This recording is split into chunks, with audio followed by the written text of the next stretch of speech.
So wait a minute, is this 3 generations right here? Yes. My kids, me, and Nana. You know what I like to see? I like to see them smiling. They're excited about this. I am excited. Are y'all excited about this? Or is this I'm fake? excited. No, you got it. I will tell you Did this. Mom bribe you? Sorry, I'm gonna wait. Hey, Mommy. Hey, Mommy. We're giving these cowboys and cowgirls grits for the very first time. Hey, Mommy. What do you think of it, buddy? Good. Good. No, great. That's his second bowl. What do you think? It's pretty good. I like it. Yeah? Are you going to get seconds? Yes. Have you ever had grits before? I don't know. And of course, us North Carolina hillbillies love our grits, right? Little taste of home. Little taste of home from way out here in Wyoming. What? Creamy Dreamy Grits? Yes. From Flying Biscuit Cafe. We'll leave the link down there. You tried them yet, Jill? I haven't, I'm ready. I think they might be a new addition to the breakfast menu. Okay. Yeah, they look amazing. Look at this breakfast y'all put together. Yeah. What is this?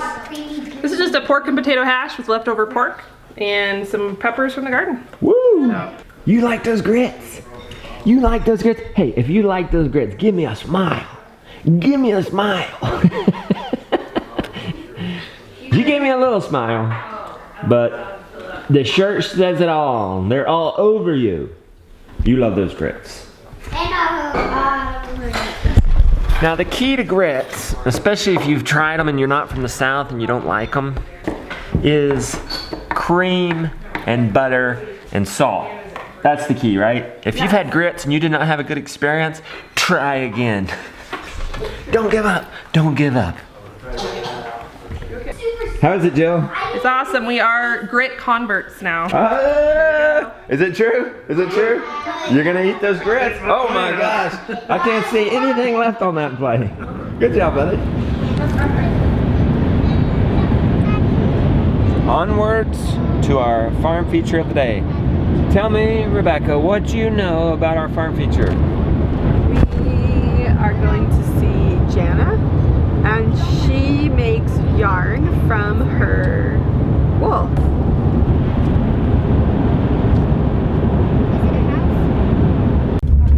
Arrived. Maybe we wait because there's a big guard dog out. He's limping over here. We don't know if he's the guard dog or the greeting committee. I think he's the greeting. What do you think, guys? I think he's That friendly. looked like a mean one. She says he won't bite. This is Wally. Is that a guard dog or the mascot? Kind of both, really. He looks like a bear with that big old Is coat. that on? Yeah. Oh, I should have known. I'm Jana. Nice to meet you you. don't turn his coat into wool? Well, we could. He just wants to sniff you. Okay, I know Mesa. Lily. Jonah. Okay, I had to guess who was older. I wasn't sure. Josiah. Likes you, did you? And we tried to explain about Mr. Brown and the books. The kids remember the Mr. Brown books. Oh, good. So they knew So when you this got his is name. Jolie and Sammy, or Samantha. Hey guys, beautiful garden you have there. It used to be, grass, but Yeah. grow food, not lawns. That's right. So this has just happened. This is our first year with our raised bed, recycled farm tin roof.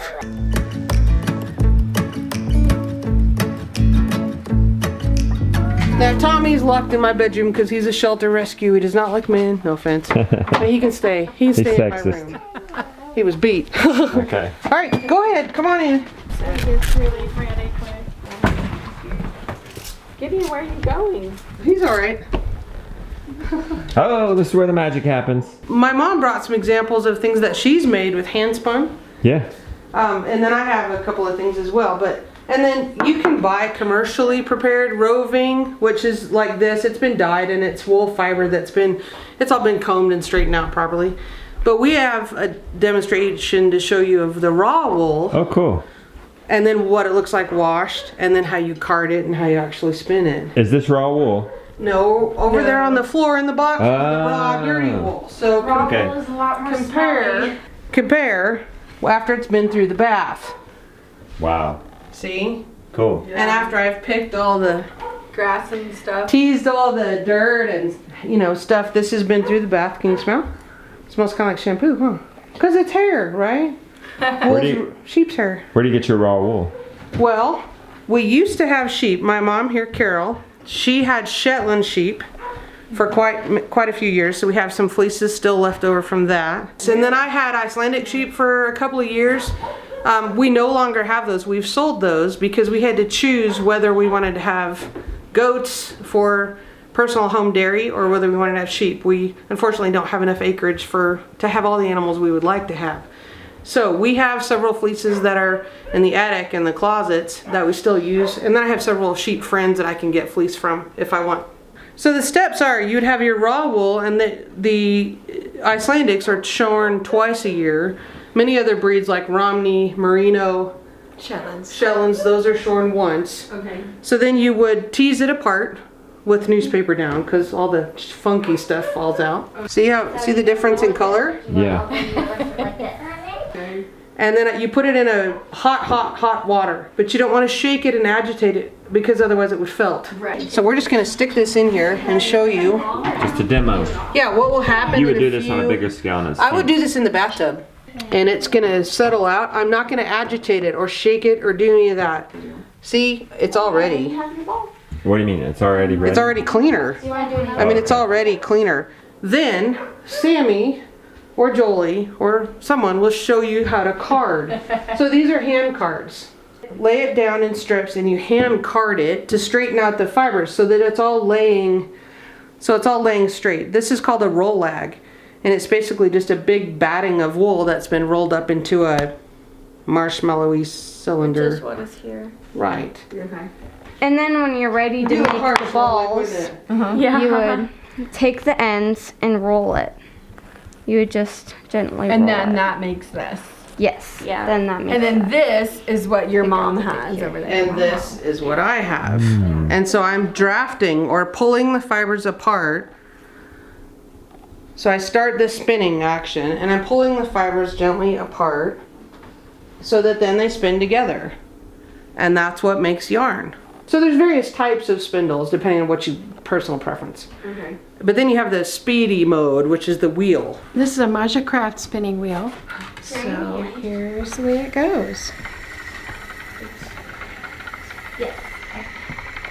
Good job, you can do it. Nice work. Do you want to try some more? Do you want to put some of this on there? Can I try? Sure, absolutely. We have another set of those. You gonna take up carding and spinning? He's like, yes. Share. Rebecca, I think you should try on that priceless sweater. I'm going to. Oh, that's lovely. Wow. And it's warm. You look good. It is. I can tell, like with the wool. It would be Wow. Beautiful. crazy. Carol, what's so special about that sweater? The sweater is one that I made. I adapted it from Scandinavian Lopi pattern based on the gauge of the hand spun that I had at hand. Is this the one that has your different sheep in it? Yes. The different, you can Yeah. name them? Right. The You can name the sheep. Hold on. You can name the dark brown is Camille. The white is Colette. And I can't name the light brown. I can't remember who that was, but That's amazing though. Yeah. That's so cool. I know. That is a fresh sweater. Yes, it was. It is. Their clothes have a name. Yeah, the same as the sheep. I've heard of dinner having a name, but not clothes. There you go. It's okay. Yep. Just carry on with the brush. First, initially starting, you would go like this, so the handles are on opposite sides. Did this take you from the raw wool to finish? How long did that To the blankie on the Yeah, couch? how many hours? Oh gosh. A lot. I'm gonna estimate 200 or 300 maybe. Wow. I don't know, That's So but this is a Special precious, blanket. priceless But see- piece. This is a hobby. This is not. it's save not a money 'cause you could've- production. No. This is something this is like an heirloom quality piece Yeah. where, you know, back in the day, the pioneers, they didn't think about how long this is going to take me. You know, our mindset now is Yeah. let's go buy what we want at a big box store and have it immediately. But for me, it's more about the process. Yeah. It's about teaching my kids Yeah. where things come from. It's about learning the process and appreciating each step, not just we want it and we want the finished project immediately. Yeah. How does it make you feel to have you, your daughter, and your granddaughters all working together on the same project? It's a fabulous experience because I feel like I am passing along traditions that enable my grandchildren to understand the processes that go into the goods that they use. And there's such a sense of accomplishment in making something with your hands from start to finish.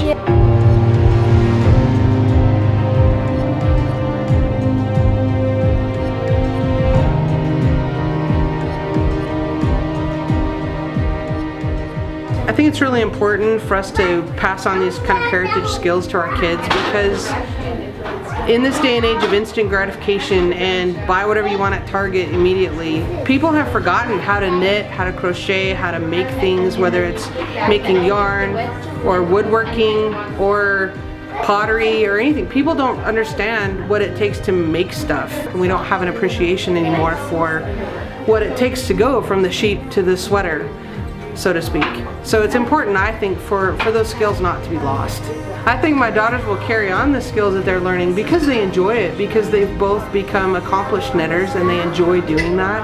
And hopefully it's something they'll carry on through their life and teach their children.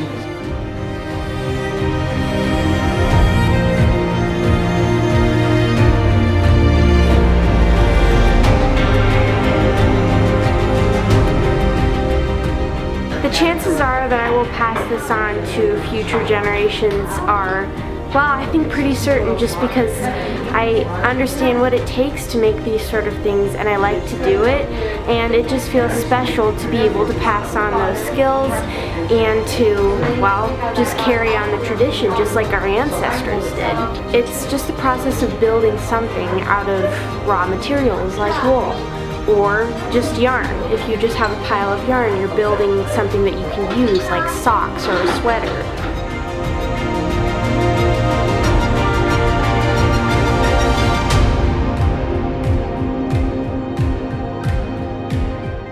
What do you like about teaching other people to do this? Just to kind of see their progress and to see that they're having fun doing it.